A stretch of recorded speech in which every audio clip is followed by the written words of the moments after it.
오늘 말씀 제목은요, 아비의 마음으로, 아비의 심정으로라는 말씀 제목으로 우리 본문의 말씀 시편 103편 13절 14절에 있는 말씀 같이 보겠습니다. 시편 103편 13절로 14절, 제가 가진 구약성서 876페이지입니다. 시편 103편 13절로 14절, 제가 읽어드립니다. 아비가 자식을 불쌍히 여김같이 여호와께서 자기를 경외하는 자를 불쌍히 여기시나니 이는 저가 우리의 체질을 아시며 우리가 진토임을 기억하시니로다. 아멘.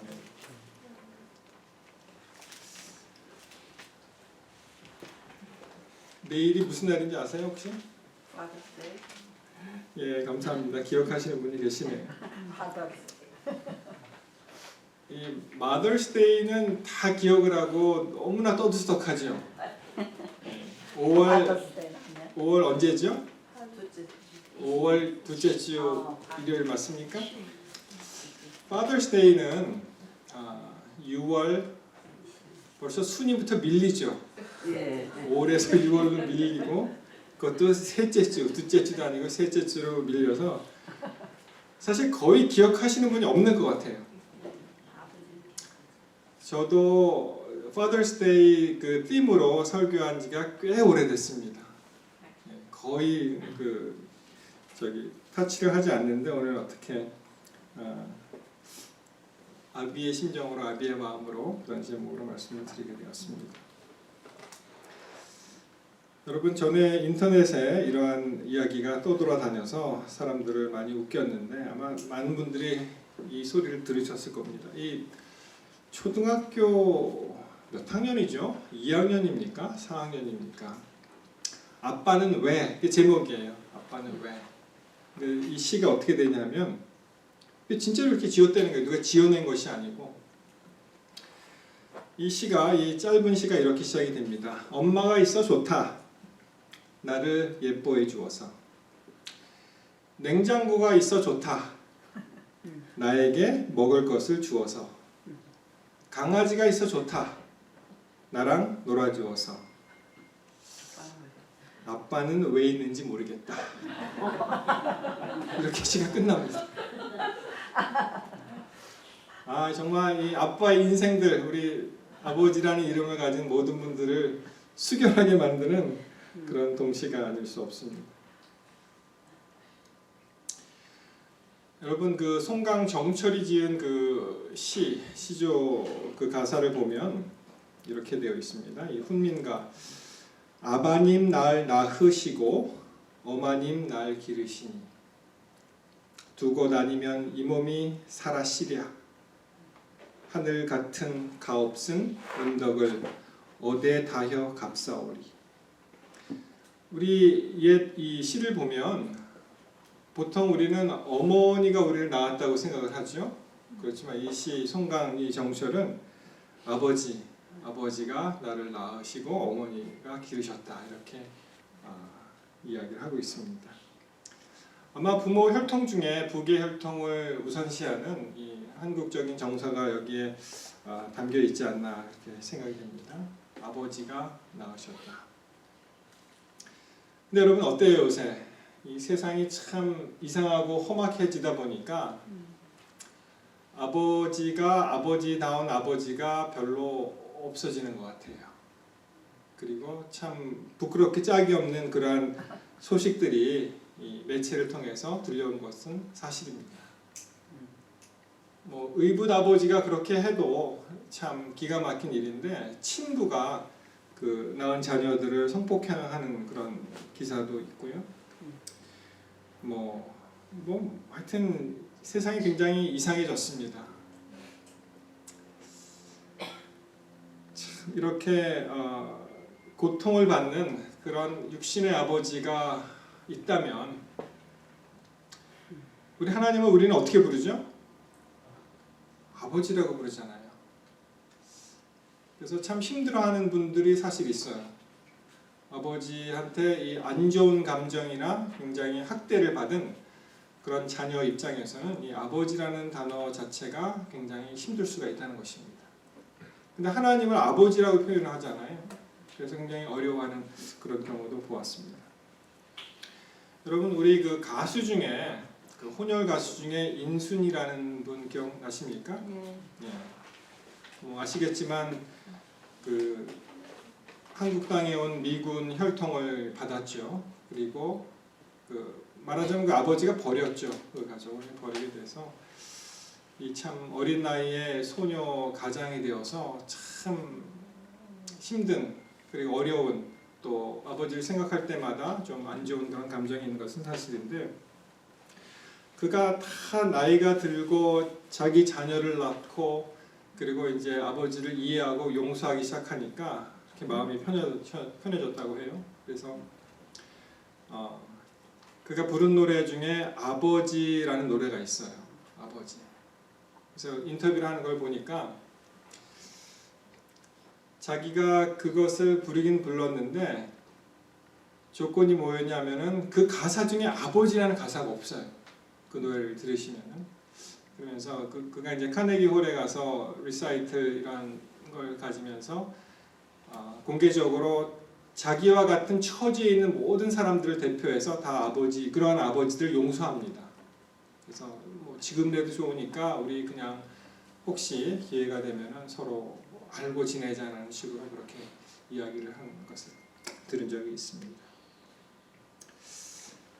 자, 우리 이러한 어떠한 불편한 관계에 있는 아버지가 혹시라도 있다면 우리 하늘아버지는 다르시죠. 하늘에 계신 아버지는 다른 분입니다. 우리 주기도문에도 가르쳐 주셨잖아요. 어떻게 시작됩니까? 우리 주기도문. 하늘에 계신 우리 아버지 이렇게 시작되잖아요. 영어로 Our Father who art in heaven. 그래서 저는 사실 그 하늘 아버지라는 표현을 참 좋아하는 사람 중에 한 사람이에요. 우리를 그야말로 낳으신, 우리를 길러주신 육신의 아버지도 물론 여기 다 아버지들 계시겠죠. 있지만 대부분 뭐 우리 교우님들 연세들이 있으셔서 지금 대부분이 뭐 아버지가 안 계시겠죠. 이 자리에. 그렇지만 그 아버지의 사랑을 통해서 또는 우리 하늘 아버지를 생각할 때 우리에게 참 감동이 있다는 것입니다. 근데 참 뜻밖에도 어느 교회 가서 제가 기도할 때 하늘 아버지라고 기도를 하니까 끝난 다음에 어떤 분이 나오셔서 좀 얘기 좀 하자고 그러시는 분도 계셨어요. 그러면서 그분이 하는 얘기가 그분 생각이죠. 이제 그분 생각에 하늘에 계신 아버지라고 하면은 자기에게는 은혜가 전혀 없다는 거예요. 그래서 이 얘기를 들어보니까 너무 멀리 떨어지는 아버지이기 때문에 그냥 아버지 뭐 이렇게 그렇게 기도를 해달라는 그런 주문을 하시기도 했습니다. 참 어렵더라고요. 그게 다 생각하는 것들이 이제 다르니까. 그래서 제가 쭉 이야기를 들으면서 제가 한마디는 했어요. 뭐라고 했냐면 그래도 주님께서 가르쳐 주신 기도에 하늘아버지라고 나오지 않습니까? 이렇게 얘기를 하니까 그분 얘기가 요한복음에는 그렇게 안 나온대요. 근데 사실은 요한복음에 있지 않고 아시는 대로 누가복음에 있죠. 누가복음 11장 2절에 그 말씀이 똑같은 게 나오는데 거기는 아버지여 이름이 이렇게 나오기는. 그래서 제가 원어로 된 걸 찾아봤어요. 헬라어 원어로. 제가 가진 헬라 원어에는 하늘에 계신 아버지라고 나와 있는데 왜 한국 번역에는 그것을 뺐을까 아직도 잘 모르겠습니다. 영어에는 특별히 영어에도 이 헬라 원문이 여러 개가 있기 때문에 나중에 나온 번역들에는 그것이 빠져 있는데 소위 말하는 그 New King James Version이나 King James Version에는 그 하늘에 계신 아버지라고 나오는 표현이 있습니다. 우리가 생각할 때 아무리 아버지에 대한 대부분은 아버지에 대한 좋은 감정이 있을 것입니다. 우리 아무리 그래도 우리 한국 사람 한국식으로 사랑하는 자녀를 사랑하는 아버지의 그 방식이 좀 다르지만 참 말은 안 하셔도 그렇죠. 또 아무 표정이나 뭐 이런 거 그렇게 크게 반응은 안 하셔도 그래도 아버지의 사랑 우리가 느낄 수가 있는 겁니다. 제가 앤드루스에 있을 때 어느 청년이 나와서 이제 간증을 하는데 그 청년이 얘기하는 게 참 재밌더라고요. 뭐 오래전 일이니까 그때는 지금과 같이 인터넷이나 그렇게 국제 전화가 자유로운 때가 아니었습니다만 전화를 하잖아요. 그러면 대부분 누가 받죠?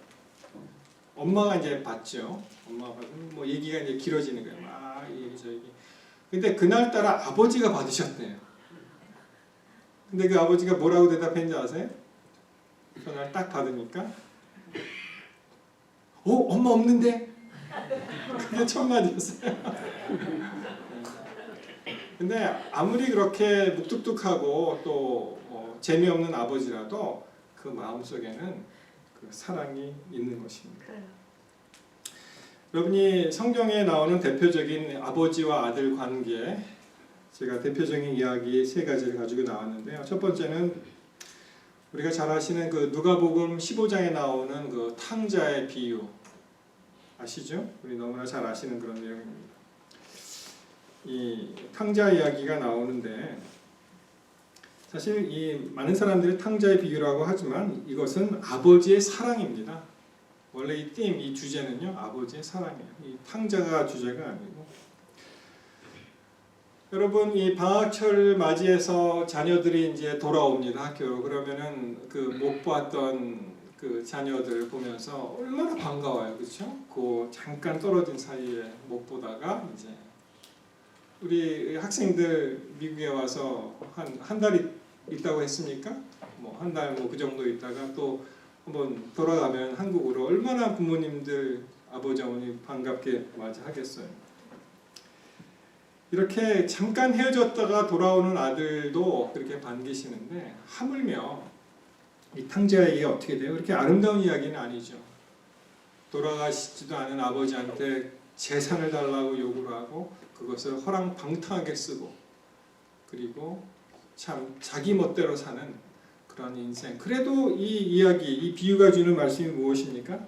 그럼에도 불구하고 아버지가 기다리는 거예요.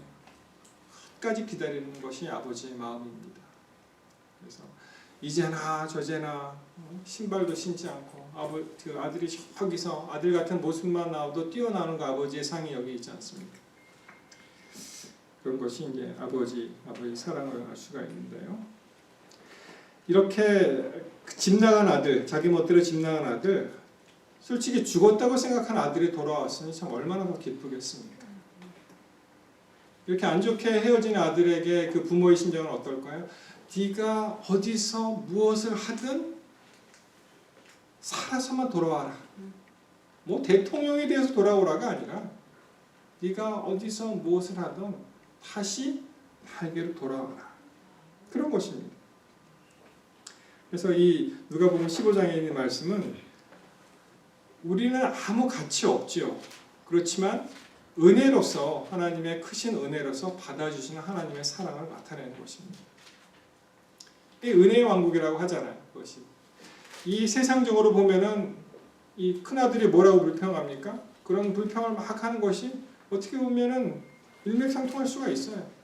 우리가 마태복음 20장에 보면 포도원 비유가 나오지 않습니까? 포도원 비유에 보시면은 아침에 그 일용 노동자를 데리고 와서 내가 한 데나리온에 이것을 사겠다 이렇게 얘기하고 그 다음에 3시에 그 다음에 6시에 9시에 11시에 나와서 또 데리고 오잖아요.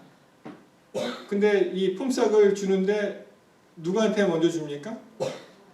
제일 나중에 온 사람을 얼마를 줬어요? 보니까 아침에 이야기한 그대로 주는 거니까 뒤로 갈수록 사람들이 어떤 마음이 생겨요? 와, 그러면 저 사람 한 몇 시간이라고 저렇게 받았으니 나는 한 따따블은 받겠다. 뭐 그렇게 생각할 수도 있어요. 세상은 공정을 이야기합니다. 그렇게 해야지 공정하다고 이야기합니다. 우리 아이들이 좋아하는 말이 있잖아요. It's not fair. 공정하지 않다는 거. 그거 많이 들으셨죠? 세상은 그렇게 가르칠지 모르겠어요. 그렇지만 하나님은 은혜의 왕국으로 똑같이 베푸시는 그런 사랑이 있습니다.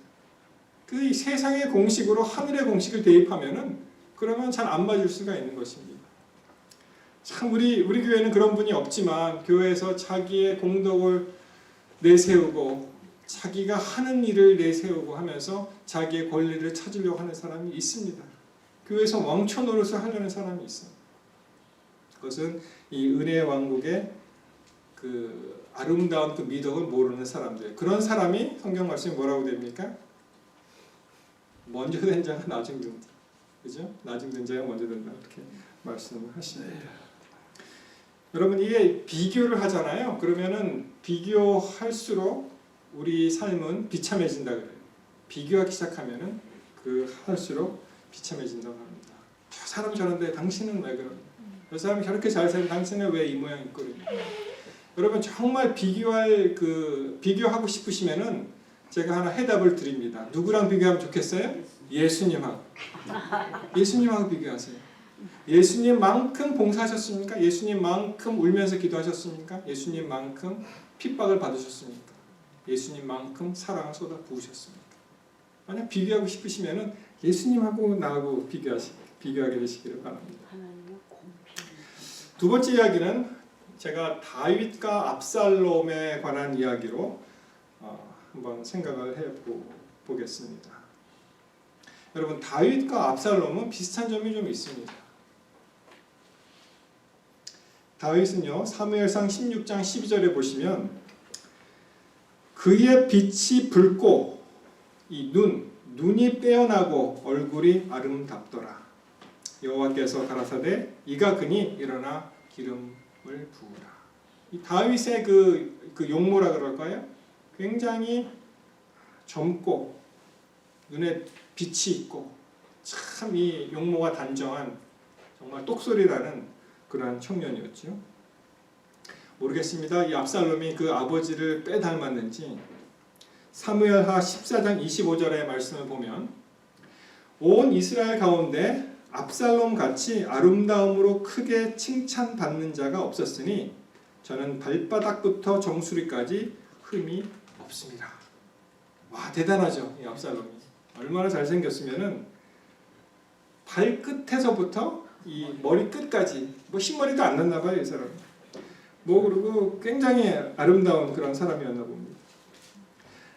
여러분 이 사람이 얼마나 이 머리털이 아름다웠냐 하면 이 성경 말씀 그대로 보면 머리털이 무거움으로 이 연말마다 이제 깎았는데 깎을 때마다 달아본즉 왕의 저울로 200세겔이었더라 이런 표현이 나와요. 그러니까 우리 미인들은 머리가 예쁘다고 머리털이 예쁘다고 그런 얘기 하는데 굉장히 그 머리털을 휘날리면서 아주 머리털이 자랑스러운 그런 산이었던 것 같습니다. 결국은 이 머리털 때문에 나중에 죽게 되지만 이 왕의 저울로 200세겔인데 이것을 그 현대인 성경으로 이제 풀어보면은 얼마인지 아십니까? 영어로 보면은 5파운드예요. 머리만 깎는데 5파운드 한 2kg 정도 된다니까. 여러분 사실 살 빼보신 분들은 아시죠? 5파운드 빼려면 얼마나 힘듭니까? 그렇죠? 5파운드. 이분은 머리 손질하면 그냥 빠지는 거예요. 5파운드가. 그 정도 이 머리털이 아름답고 전체적으로 굉장히 아름다운 그런 이 아들이 압살롬이었습니다. 이 압살롬이란 그 단어는요, 아브는 아버지란 뜻이죠. 그 살롬은 샬롬, 평화입니다. 그 평화의 아버지란 뜻이에요. 그런 아들이 이 평화의 아버지가 되지 못하고 자기 아버지를 대적하는 그런 반역의 아들이 됩니다. 그래서 저는 이 압살롬 얘기를 들으면서 이렇게 읽으면서 항상 머릿속에 남는 단어가 있는데 뭔지 아세요? 압살롬은 압살할 놈이다. 그렇게 이제 우리말로 이게 그렇게 이제 들리더라고요. 그가 이제 왕자의 난을 일으키고 쫓겨간 후에 요압을 이제 꼬드겨 갖고 어떻게 됩니까? 다시 왕에게로 자기가 이제 나아가게 되죠. 자기 아버지죠. 그러다가 결국은 헤브론에 가서 자기가 왕으로 이제 등극을 합니다. 참 나쁜 아들이었어요. 다윗이 어떻게 했습니까? 그 아들하고 싸울 수 있을까요? 여러분 사실 저는 다윗이 마음만 먹으면 얼마든지 정말 집안 망신이지만 전쟁다운 전쟁을 치를 수 있다고 생각을 합니다. 다윗이 어떤 사람이었습니까? 백전노장이잖아요.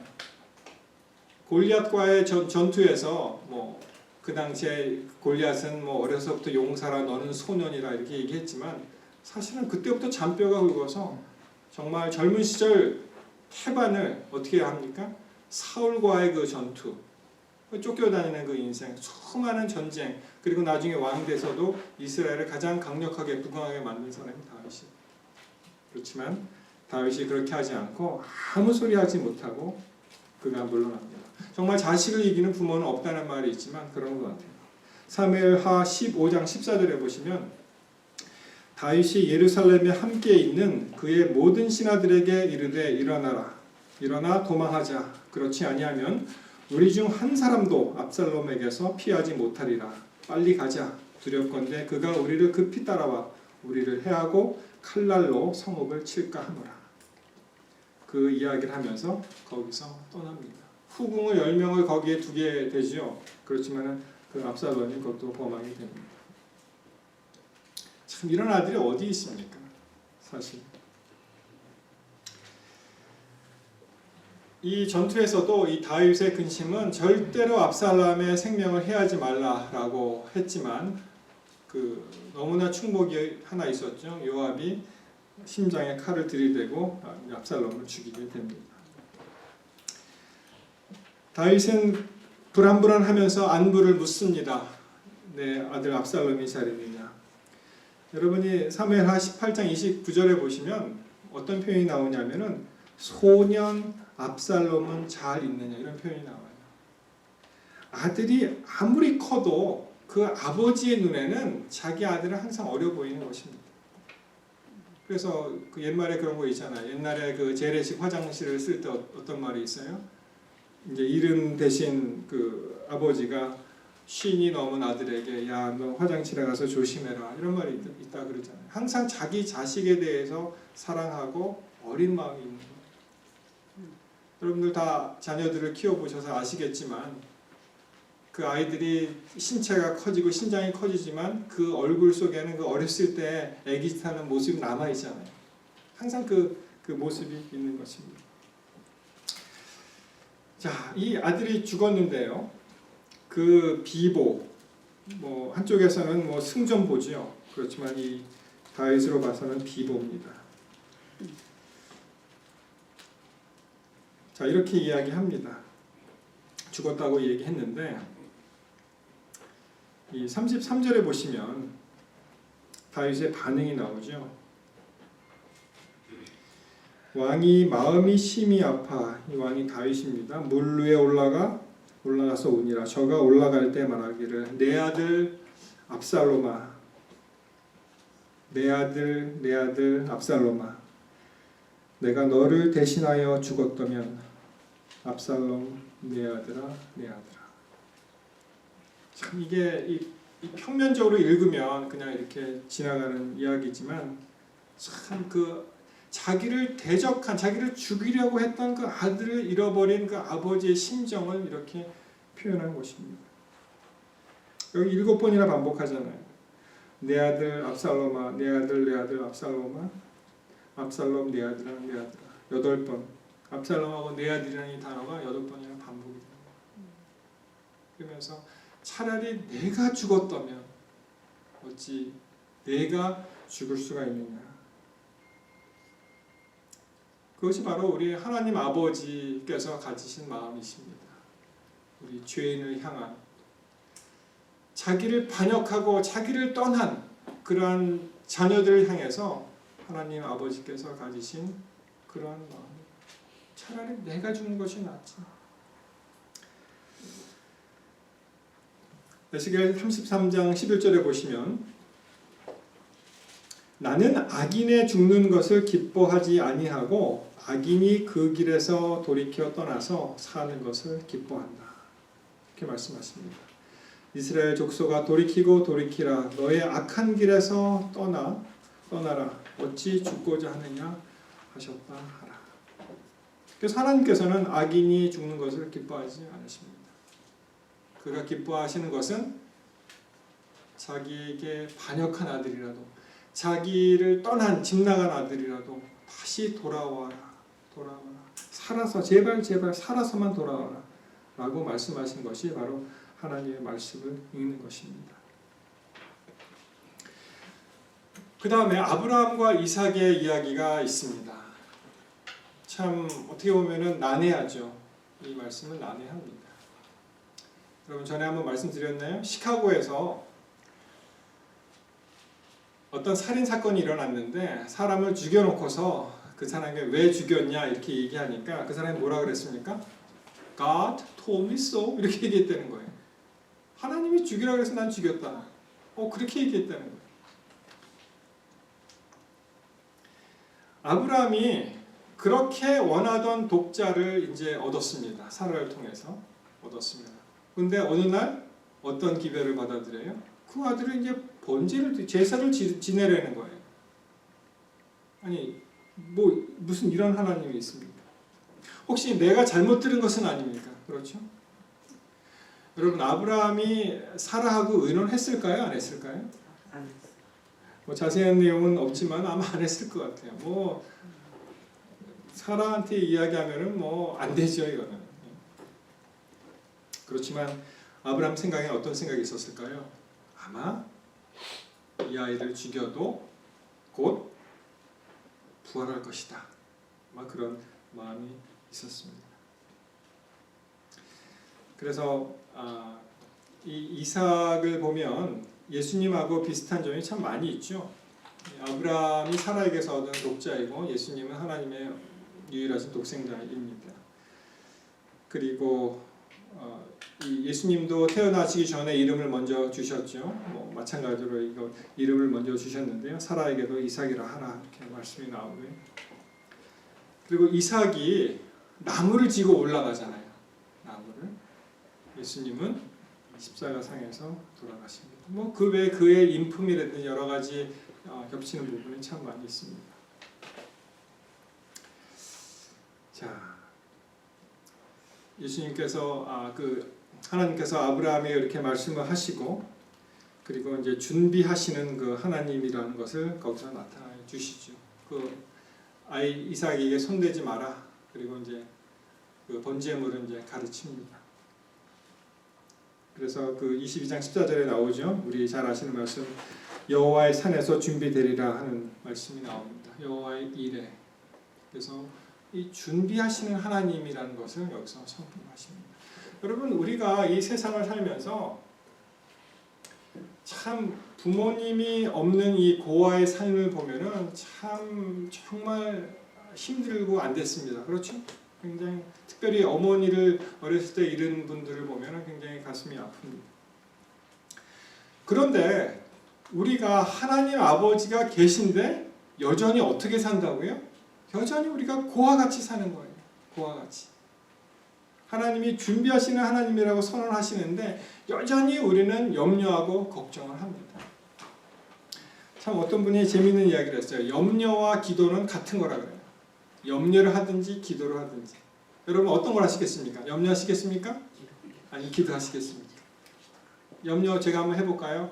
오늘 아침에 이 일이 잘 안 풀리는데 어떡하지? 이 일이 꼭 돼야 되는데 참 어떡하지? 기도는 어떻게 할까요?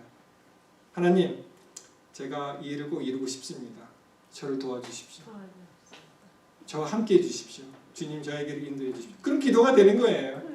여러분 염려하실 시간에 기도하게 되시기를 바랍니다. 우리 하나님은 준비하시는 하나님이세요. 그래서 우리 그 하늘 아버지의 그 표상을 보면은 어떻습니까? 맨 처음에 탕자의 비유에서 우리가 오면은 받아주시는 그런 무한하신 사랑에서 나중에 이 아브라함과 이삭으로 가면서 어떤 하나님이 돼요? 이 아브라함은 이삭을 잡으라고 했지만 결국은 하나님께서 예수 그리스도를 우리에게 보내주신 거예요. 여기서 표상으로 보내주시는 거예요. 우리가 죽을 그 자리에 하나님께서 준비하셔서 섭리하셔서 예수 그리스도를 우리에게 보내주셨다는 것입니다. 이 하나님의 마음을 알 수 있는 단편적인 사건을 제가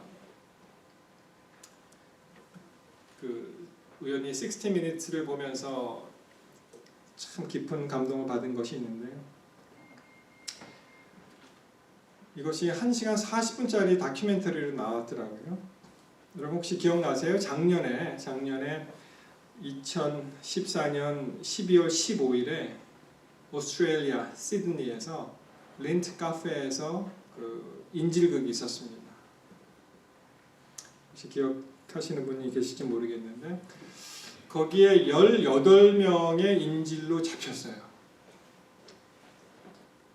그래서 그 소위 말하는 그 이슬라믹 스테이트라고 이제 주장하는 사람이 거기에 들어가서 이제 인질극을 벌이게 됐는데 깜짝 놀랐죠, 사실.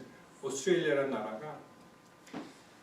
여러분, 미국도 우리가 이 태평양과 대서양으로 이 말하자면 가로막혀서 안전하다고 생각하잖아요. 뭐 인접국이 없으니까. 뭐 캐나다, 뭐 밑에 멕시코. 근데 911 같은 커다란 사건이 일어나고 미국 사람들이 참 크게 놀랐습니다. 이 호주도 마찬가지예요. 이게 별나라잖아요. 호주는 이 오세아니아 동떨어진 이 나라입니다. 큰 섬이면서 대륙입니다. 근데 어느 날 시드니 그 복잡한 번화가에 인질극이 벌어진 거예요.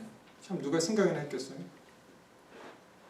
그 인질극이 어떻게 시작됐냐면은 그 머니스라는 그 아랍계 계통 사람인데 그 사람이 와서 이제 주문을 합니다.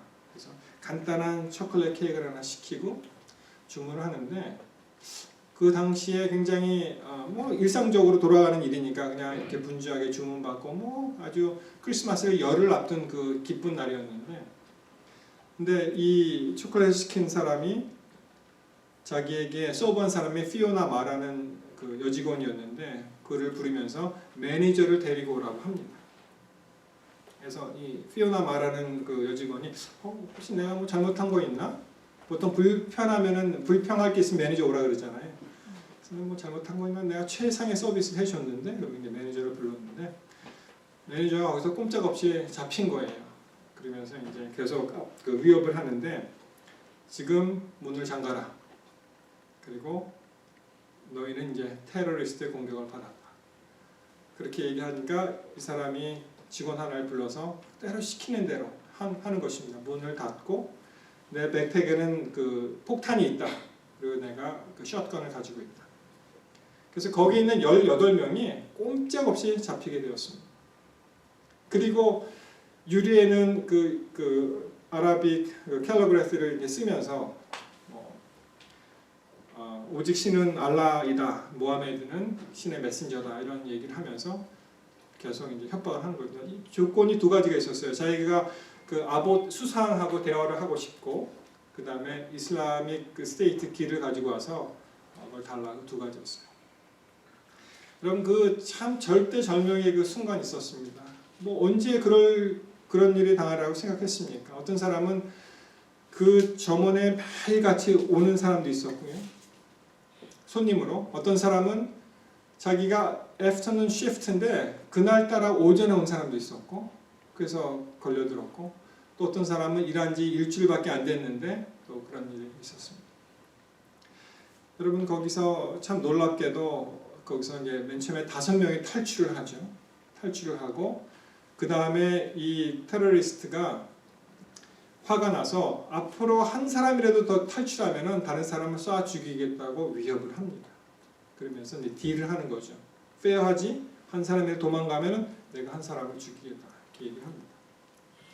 그리고 시간이 계속 흘러서 이제 아침 한 9시경에 일어났는데 그것이 하루가 지나서 이제 미드나잇 접어들고 데이가 나잇이 되고 그런 와중에서 나중에 또 대량으로 탈출하는 사건이 또 일어납니다. 그래서 한